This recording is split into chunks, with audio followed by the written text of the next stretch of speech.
ঘন্টার পর ঘন্টা সোশ্যাল মিডিয়ায় নিম্নমানের সস্তা আর অর্থহীন কন্টেন্ট দেখছেন?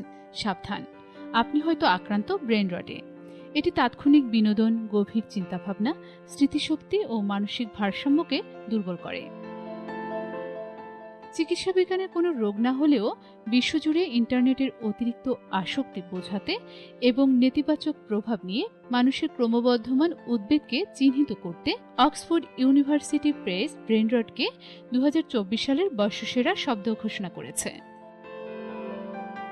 সারাক্ষণ নিম্নমানের রিলস, শর্টস, তুচ্ছ কন্টেন্ট বা অদ্ভুত সব প্রাঙ্ক ভিডিও দেখার অভ্যাস আপনার অজান্তেই কমিয়ে দিচ্ছে মস্তিষ্কের কার্যক্ষমতা। এর ফলে কমছে আপনার মনোযোগ, লোপ পাচ্ছে স্মৃতিশক্তি, সিদ্ধান্ত গ্রহণের অসুবিধা আর বাড়ছে মানসিক চাপ, উদ্বেগ ও উৎকণ্ঠা।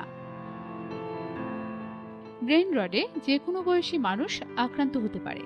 নিম্নমানের কন্টেন্টের সংস্পর্শে থাকা সকল ব্যক্তি আক্রান্ত হওয়ার আশঙ্কা বেশি। সামাজিক যোগাযোগ মাধ্যমে দিনে 3 ঘন্টার বেশি সময় কাটানো কিশোর কিশোরীরা আছে সবচেয়ে বেশি ঝুঁকিতে।